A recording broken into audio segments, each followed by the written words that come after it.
রাধে রাধে জয় নিতাই। আমার গোপাল সোনাদের পরিবারের পক্ষ থেকে সকলকে সুস্বাগতম। সকল সাধুগুরু আশ্রী বৈষ্ণবদের চরণে দণ্ডবত প্রণাম করে আজ আমি আমার ব্লগটা শুরু করছি। আজ ব্লগে তোমাদের সেবা দর্শন করাতে করাতে এই বড়দিনী একাদশীর ব্রত মাহাত্ম্য আর একাদশীর সেবা দর্শন তোমাদের করাবো। তোমরা সকলে একাদশীর উপবাস পালন করো এবং অন্য কাউকে উৎসাহিত করো একাদশীর উপবাস পালন করার জন্য। যারা একাদশীর উপবাস পালন করে তারা এই জড়জাগতিক বন্ধন থেকে মুক্তি লাভ করে ভগবানের চিরন্তন ধামে ভগবানের চিরসেবার সাথে সংযুক্ত হতে পারে। এই সুযোগ সকলের জন্যই রয়েছে। তাই তোমরা এই একাদশীর দিনে একাদশীর উপবাস অবশ্যই পালন করো। কিভাবে পালন করবে সেই সমস্ত ব্লগ আমার এই চ্যানেলে রয়েছে। তোমরা যার যেরকম জানার ইচ্ছা সার্চ করে জেনে নিতে পারো। আর আজকে আমি তোমাকে বড়দিনী একাদশীর ব্রত মাহাত্ম্য সকলকে জানাচ্ছি। বৈশাখ কৃষ্ণপক্ষিয়া বড়দিনী একাদশী ব্রত মাহাত্ম্য ভবিষ্যত্তর পুরাণে যুধিষ্ঠির শ্রীকৃষ্ণ সংবাদে বর্ণনা করা হয়েছে। যুধিষ্ঠির মহারাজ শ্রীকৃষ্ণকে বললেন, হে বাসুদেব, আপনাকে প্রণাম। বৈশাখ মাসের কৃষ্ণপক্ষের একাদশী কী নামে প্রসিদ্ধ এবং তার মহিমাই বা কী তা কৃপা করে আমাকে বলুন। শ্রীকৃষ্ণ বললেন, হে রাজন, ইহলোকে ও পরলোকে বৈশাখ মাসের কৃষ্ণপক্ষিয়া একাদশী বরুথিনী একাদশী নামে প্রসিদ্ধ। এই ব্রত পালনে সর্বদা সুখ লাভ হয় এবং পাপ ক্ষয় এবং সৌভাগ্য বৃদ্ধি ঘটে। এই ব্রতের প্রভাবে মান্ধাতা ও ধুন্ধুমার আদি রাজারা দিব্য ধাম লাভ করেছিলেন। এমনকি মহাদেব শিবও এই ব্রত পালন করেছিলেন।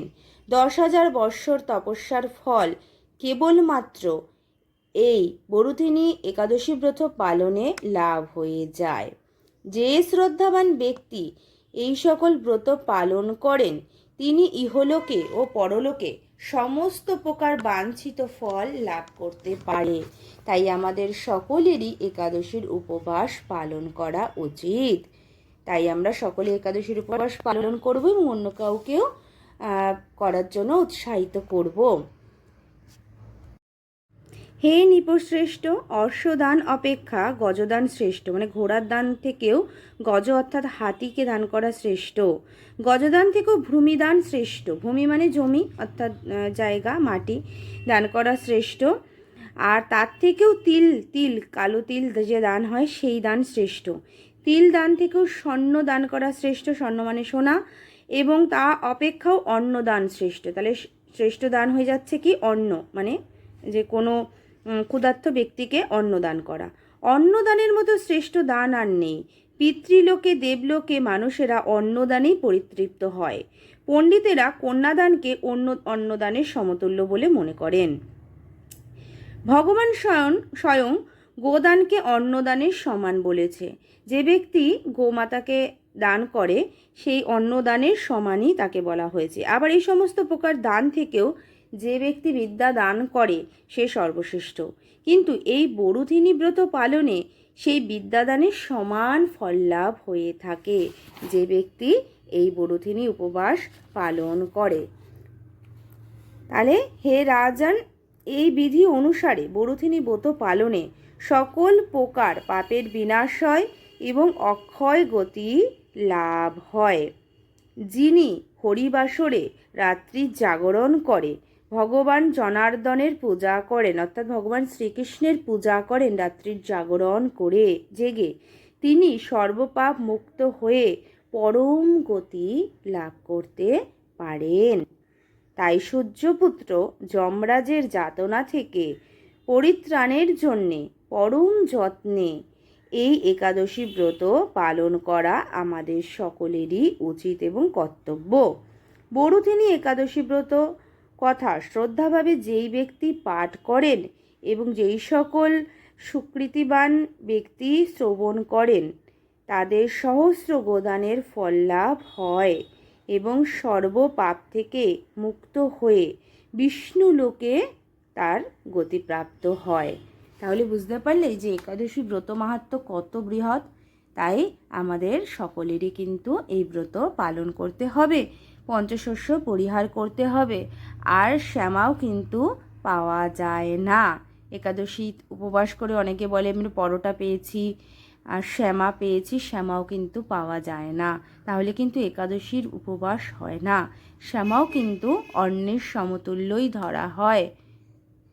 আর এই যে আজকে সেবা দর্শন করো, সকলে সেবা দর্শন করো, একাদশীর উপবাস পালন করো।